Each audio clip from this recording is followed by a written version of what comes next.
বিচার চেয়ে এসেছি, সরাসরি চলে যাই মাননীয় প্রধান উপদেষ্টার কাছে। মাননীয় প্রধান উপদেষ্টা, আমরা গত 7 দিন বুকে পাথর চাপা দিয়ে চুপ করেছিলাম আপনার করণীয় দেখার জন্য, আপনাদের পদক্ষেপ দেখার জন্য, আপনার সরকারের দক্ষতা দেখার জন্য। আপনি গত আগামী একদিন জাতীয় শোক ঘোষণা করলেন, যে পরিবারের হাতে ফিরবে না আর কোনোদিন, মৃত্যু তাদের শোক থেকে যাবে। ইনকিলাব মঞ্চের যে বন্ধু সমনেতা হাতে ফিরবে না, সারা জীবন সেই পরিবারটা ইনকিলাব মঞ্চের শোকের মধ্যে থেকে যাবে। মাননীয় উপদেষ্টা, আপনি কিন্তু শান্তিতে নোবেল পুরস্কার পেয়েছেন, তাই এখন আমি আপনাকে প্রধান উপদেষ্টা হিসেবে না, আপনি শান্তিতে নোবেল জয়ী হিসেবে আপনার কাছে আমি কিছু কথা বলতে চাই। আমরা আপনার কাছে অতি দ্রুত আসামি গ্রেফতার এবং ফাঁসি কার্যকরের অনুরোধ জানাচ্ছি। আমরা দেখেছি যে ফেসবুকে আপনারই আইন উপদেষ্টা, যিনি হয়তো সবই জানেন, 2-1টি কথাবার্তা আমাদের উদ্দেশ্যে বলেছেন।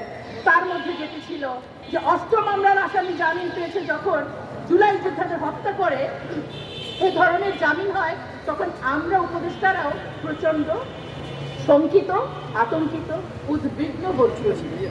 কথাটা হাস্যকর না? বাংলাদেশের আইন উপদেষ্টা বলছেন উনি নাকি উদ্বিগ্ন, উৎকণ্ঠিত এবং উনাকেও মেরে ফেলা হতে পারে এরকম ভাবে তিনি ভীত। আমরা সেই দেশে বসবাস করছি যেখানে আইন উপদেষ্টা আমাদের নিরাপত্তা তো দূরে, নিজের নিরাপত্তা নিয়ে শঙ্কিত। তারপর এটি কতটুকু কার্যকর? আদালত থেকে, বিচার ব্যবস্থা থেকে আসা 8ম মামলার আসামি কোনোদিন জামিন পায়? যাদের কোনো আইনের জ্ঞান নেই তারাও জেনে রাখেন 8ম মামলার আসামি যে কোনোভাবে জামিন পেতে পারে না। আমরা কিন্তু ফেসবুকে এবং আমরা রিপোর্টগুলো দেখেছি, বিএনপি সমর্থিত 2 আইনজীবী তাদের জামিনের ব্যবস্থা করে দিয়েছেন। আপনারা আলোচনাগুলো অবশ্যই শুনেছেন। আমি সুস্পষ্ট দাবির বিষয়ে একটু পর বলছি। আমি আরো 2-1জন উপদেষ্টার কথা একটু বলতে চাচ্ছি। যে আমাদের যে সংসদের উপদেষ্টা, আমাদের যে ফারুকী স্যার, আমরা ওনাকে সিনেমা জগতের মানুষ হিসেবেই মনে হয় বেশি ভালোবাসতাম। তার অনেক সিনেমার মধ্যে একটি হচ্ছে মেড ইন বাংলাদেশ, যেখানে উনি মানে খেলনা রিভলভার দিয়ে পুরো বাংলাদেশকে ব্ল্যাকমেল করার একটি মুভি বানিয়েছিলেন। উপদেষ্টা, আমি আপনাকেই প্রশ্ন করছি, যখন পুরো বাংলাদেশ সত্যিকার গুলির মুখে আমাদের হাদিরা যখন মারা যাচ্ছে, আপনি উপদেষ্টা হয়ে কোন সিনেমা পরিচালকের ভূমিকায় আছেন? নাকি হাদির মতো মাদ্রাসা ব্যাকগ্রাউন্ডে তারা আপনার ছবির হিরো হতে পারে না? আমি অবশ্যই এই প্রশ্নের জবাব চাই। স্বরাষ্ট্র উপদেষ্টা, ওনাকে নিয়ে বলার কোনো ভাষা আমার নাই। তারপরও বলতে চাই, আপনি বিগত স্বরাষ্ট্র উপদেষ্টার ডায়লগগুলো ভুলে যাবেন না। তিনি কি বলেছিলেন? একটা মরলে একটাই যায়, বাকিগুলা যায় না। দিন কিন্তু পাল্টায় আরো গেছে স্বরাষ্ট্রমন্ত্রী। আপনি কি বলেছেন? যারা নির্বাচনে দাঁড়াচ্ছে, আপনি কি মানে গুলি বন্দুক তারা ইউজ করতে পারবে? আপনি 16 কোটি মানুষের জন্য 16 কোটি বন্দুক দিয়ে আপনি আপনার সফলতা প্রকাশ করতে চান? দেখেন, সিএসির কথাটা তো বললাম, সরকারি চেহারাগুলো শুধু দেখেন। এখন আমরা মানে উনি স্বরাষ্ট্রমন্ত্রীর আরেকটা কথা নিয়ে উপদেষ্টা, উনি বলেছেন যে নাকি আসামিকে ধরিয়ে দিতে পারবে তাকে 50 লক্ষ টাকা পুরস্কার দেওয়া হবে। উনি ভুলে গেছেন দেশটা পাল্টে গেছে। আমাদের ছাত্ররা তাকে বলেছে যে এই উপদেষ্টাকে পদত্যাগ করাই দিবে, আমরা তাকে 1 কোটি টাকা পুরস্কার দিব। সেই ছাত্রদের, সেই জুলাই যোদ্ধার, সেই নতুন বাংলাদেশে আপনি পুরস্কার ঘোষণা করেন।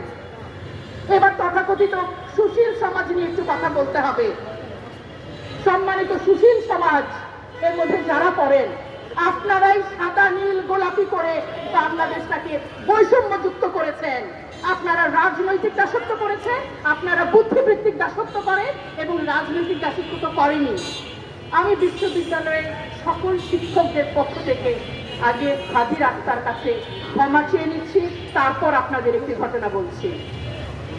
হাদি যখন মাত্র ঢাকা বিশ্ববিদ্যালয়ের 2য় বর্ষের ছাত্র, তখন জনৈক শিক্ষক তাকে বলেছেন যে তুমি তো হেফাজতের ইমাম, কারণ সে পাঞ্জাবি পরে এসেছিল। মৃত্যুর আগের দিন পর্যন্ত সে তার ইউটিউবে ভিডিওগুলো দেখবেন, বলেছেন যে হেফাজতের ইমাম হিসেবে যেন আল্লাহ আমাকে কবুল করে। এখন ইসলামের হেফাজত বলে কোনো কথা না। হাদি এটাও বলেছে রাজাকার শব্দ দিয়ে যারা এতদিন রাজনীতি করেছে, সেই শব্দের কারণে আমরা যেন এই জিনিসটা মনে রাখি, এবং যে শিক্ষক তাকে বলেছিলেন তুমি কখনো সামনের ডেস্কে বসবে না, সব সময় তুমি পেছনের ডেস্কে বসবে, সেই শিক্ষককে আমি বলতে চাই আপনি অনেক পেছনে না, আপনি নিচু স্থানে চলে গেছেন। আজকে হাদি তার আদর্শ পুরো বাংলাদেশ ধারণ করছে, আমাদের হাদির আদর্শ অনেক উপরে।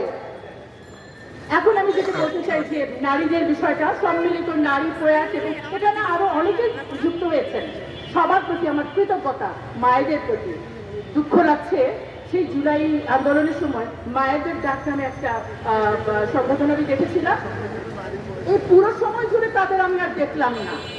যখন আমার হাতি রক্তাক্ত তাদের কেউ এলো না, যখন শহীদ মিনারে আমরা সবাই একত্রিত হলাম,